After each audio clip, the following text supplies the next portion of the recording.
Dream job ఆదిత్యతోనే సాధ్యం. Aditya degree colleges admissions open. For more information visit our website. నమస్తే, welcome to Suman TV. నేను మానస. మనం చూస్తున్నాము గోల్డ్ ప్రైసెస్ గత కొన్ని రోజులుగా, గత కొన్ని ఏళ్లుగా చాలా ఫ్లక్చుయేషన్స్ అనేవి మనం చూస్తున్నాము గోల్డ్ ప్రైసెస్ లో.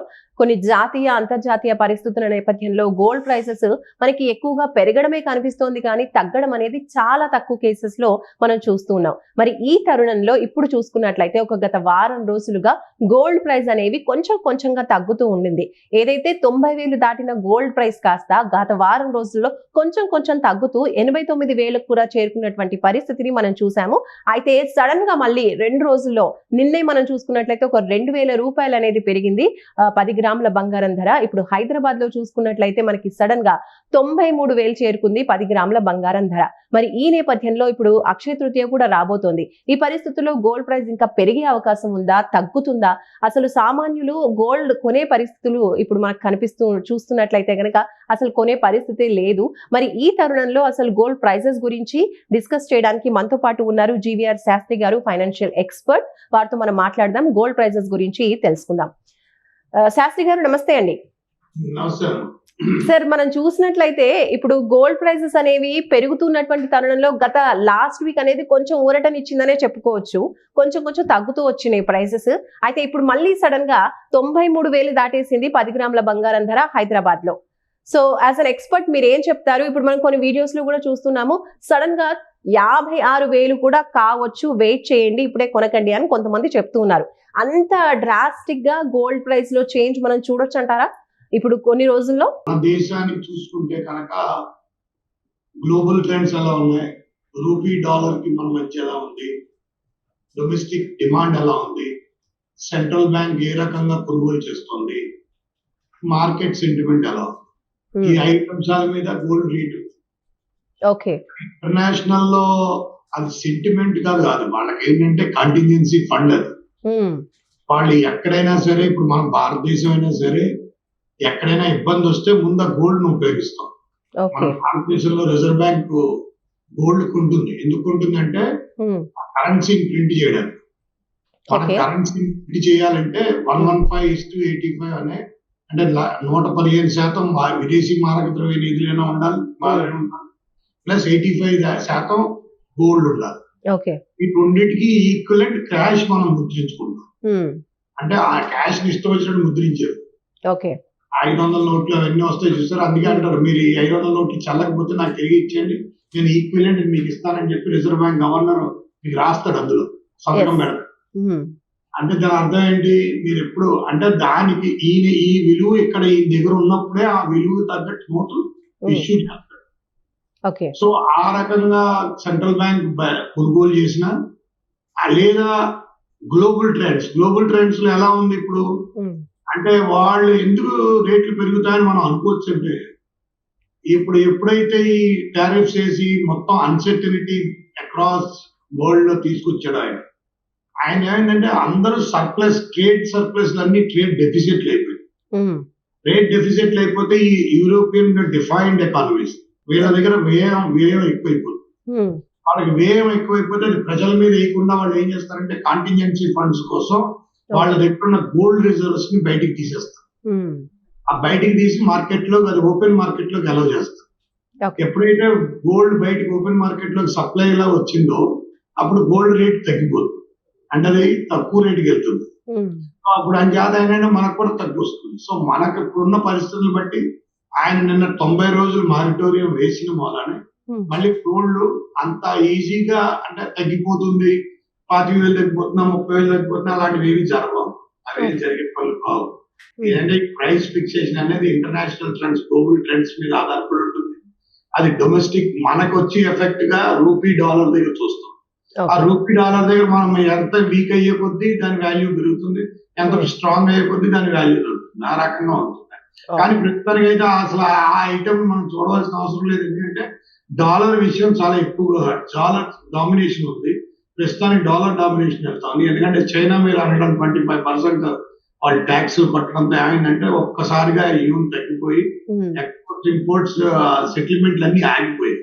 అంటే చైనా తరఫు నుంచి $150 బిలియన్ ఈ 2 నెలల్లో జరగవలసిన సెటిల్మెంట్లు అన్ని ఒక్కసారి ఆగిపోయాయి. ఆగిపోతే యూన్ పేమెంట్ జరగదు, డాలర్ పేమెంట్ జరగదు.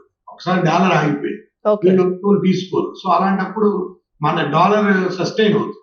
సస్టైన్ అయితే మన రూపీ వాల్యూ తగ్గుతుంది. సో తర్వాత మూడోది వచ్చి మీకు డొమెస్టిక్ డిమాండ్.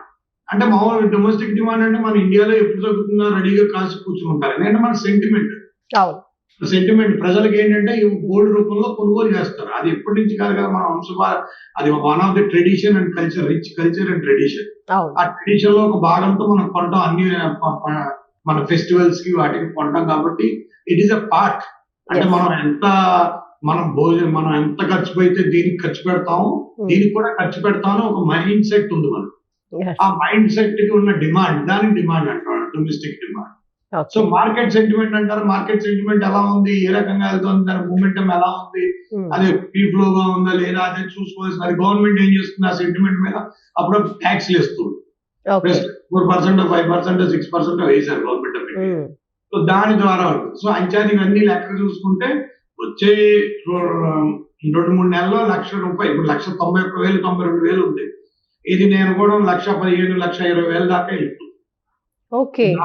నా లెక్క ప్రకారం అయితే 1,20,000, 25,000 కూడా క్రాస్ అయిపోతుంది. క్రాస్ అవ్వాలి, అవి తప్పదు. ఎందుకంటే గోల్డ్ ఇవాల్యుయేషన్ టెక్నిక్ అంటారు. ఆ గోల్డ్ ఇవాల్యుయేషన్ టెక్నిక్ లో యూరోప్ కి చాలా, యూరోపియన్ యూనియన్ లో ఉన్న దేశాలు, చాలా మటుకు దేశాలు ఇప్పుడు గోల్డ్ ను బయటికి తీసేస్తారు. ఎందుకంటే అది టైం ఇది. వాళ్ళు జనరల్ గా ఫిబ్రవరి, మార్చ్ టు జూన్ మధ్యలో ఎక్కువ గోల్డ్ ని వాళ్ళు సెల్ చేస్తారు. ఎందుకంటే వాళ్ళు కరెన్సీని ప్రింట్ చేస్తారు. కరెంట్ ప్రింట్ చేద్దామా చేయకూడదా అనేది డిసిషన్ తీసుకుంటారు. ఈసారి ఎనర్జీ కాస్ట్ మీద ఎక్కువైపోయింది. వాడి ఎనర్జీ కాస్ట్ చాలా ఎక్కువైపోవడం వల్ల అది ప్రజలు భరించలేరు. కాబట్టి గవర్నమెంట్ భరించాలి. కాబట్టి గవర్నమెంట్ ఎక్కడి నుంచి భరిస్తుంది, కాంటింజెన్సీ నుంచి భరిస్తుంది. ఇక్కడ కాంటింజెన్సీ ఏంటి, గోల్డ్. సో గోల్డ్ అమ్మకం ద్వారా వచ్చిన సొమ్ముని ఎనర్జీ కాస్ట్ లో సబ్సిడీ కింద ప్రజలకు ఇస్తారు. ఓకే, మరి ఇప్పుడు అక్షయ తృతీయ కూడా రాబోతోంది. ఈ సందర్భంలో అంటే మీ ప్రిడిక్షన్ ఇప్పుడు 1,20,000 దాటబోతుంది అంటున్నారు 10 గ్రాముల బంగారం ధర. ఇప్పుడు అక్షయ తృతీయ కూడా ఇంకా హైక్ ని ఎక్స్పెక్ట్ చేయొచ్చా గోల్డ్ ప్రైస్ లో? 1,20,000 నేను ఏదో పెద్ద ప్రిడిక్ట్ చేసింది, అది 1,50,000 కూడా వెళ్ళిపోయిన టైం ఆశ్చర్యపోకలేదు. ఎందుకంటే అది మెటల్ అమ్మా, ప్రీషియస్ మెటల్. అంటే మొత్తం అన్ని దేశాలు 193 దేశాల్లో అందరూ కూడా ఎక్కువ మంది యాక్సెప్ట్, ఒక బ్రిటిష్ వాడు తప్పించి అందరూ టన్నులు అందరూ ఉంచుకుంటారు. ఎందుకంటే మన ఫారిన్ ఎక్స్చేంజ్ పాలసీ అది. అంటే మన క్యాష్ ముద్రించాలి అని రిజర్వ్ బ్యాంక్ గవర్నర్ ఏం పవర్ లేదు క్యాష్ ముద్రించాలి. ఈవెన్ ప్రైమ్ మినిస్టర్ లేదు. అది ఎవరికంటే అది ఎలాగంటే దానికి ఒక ఫార్ములా ఉంది. ఆ ఫార్ములా ఏంటంటే 115:85. 115 విదేశీ మార్కెట్ అంటే ఫారిన్ ఎక్స్చేంజ్ రిజర్వ్స్ ఉండాలి. ప్రస్తుతానికి మనకి $700 బిలియన్ రిజర్వ్ ఉంది. తర్వాత 85 అంటే దానికి తగ్గట్టుగా 85 అంటే ఆల్మోస్ట్ 550 బిలియన్ డాలర్ల ఇది ఉండాలి. ఏది బంగారపు నిల్వలు ఉండాలి. సో అప్పుడు ఏం చేస్తుంది, ఎక్కడైనా తగ్గుతోందంటే దానికి ఏం చేస్తుంటుంది, రిజర్వ్ బ్యాంక్ రివ్యూ చేసి అది కొంటూ ఉంటుంది. రిజర్వ్ బ్యాంకే కొనేస్తూ ఉంటుంది. అప్పుడు మనకి ఏం చేసాం, మనకి చాలా ఇబ్బంది అయినప్పుడు అప్పుడు ప్రైమ్ మినిస్టర్ చంద్రశేఖర్ ఉన్నప్పుడు ఏం చేశారు, గోల్డ్ తీసుకెళ్లి తనఖా పెట్టేసాడు ఆయన. అప్పుడు దాన్ని మార్టిగేజ్ చేసి బ్రిటన్ లో మార్టిగేజ్ చేసి మనం తెప్పించుకున్నాం. మన ప్రైమ్ మినిస్టర్ మోడీ గారి టైంలో మనకి ఇప్పుడు $700 బిలియన్ సర్ప్లైస్ అయిన మూలని ఆ డబ్బులు కట్టి మనం తెప్పించుకున్నాం. అంతే ఆ బంగారం వచ్చింది. ఆ బంగారం ఇప్పుడు రిజర్వ్ బ్యాంక్ దగ్గరకు వచ్చింది. దాని ద్వారా ఆ నోట్స్ ప్రింట్ చేస్తాం. సో ఇప్పుడు 1,50,000కి 1,20,000. కానీ ఇప్పుడైతే గోల్డ్ రేట్ అయితే మాత్రం ఈ అన్సర్టనిటీ, గోల్డ్ రేట్ పెరుగుతుంది తప్ప తగ్గే పరిస్థితి అయితే లేదంటారు. Okay, right. Thank you so much అండి జీవీఆర్ శాస్త్రి గారు. So as a financial expert, ఇప్పుడు ఉన్నటువంటి పరిస్థితుల్లో గోల్డ్ ప్రైస్ ఏ విధంగా ఉంటుంది, పెరుగుతుందా తగ్గుతుందా అనేటువంటి కన్ఫ్యూజన్ కి ఒక క్లారిఫికేషన్ అయితే మనకి ఇచ్చేశారు శాస్త్రి గారు. సో చూస్తున్నారు కదా, గోల్డ్ ప్రైస్ ఇంకా మున్ముందు పెరిగే అవకాశాలే ఉన్నాయి తప్ప తగ్గే పరిస్థితులు అయితే లేవు అని చాలా క్లియర్ గా తెలియజేస్తున్నారు. అండ్ మున్ముందు అక్షయ తృతీయ రాబోతోంది, పెళ్లిళ్ళ సీజన్ కూడా రాబోతోంది. కాబట్టి ఇటువంటి అంటే ఎక్కువగా డిమాండ్ కూడా ఏర్పడే పరిస్థితులు కనిపిస్తున్నాయి. కాబట్టి అసలు తగ్గే పరిస్థితి అయితే లేదు అని చెప్తున్నారు.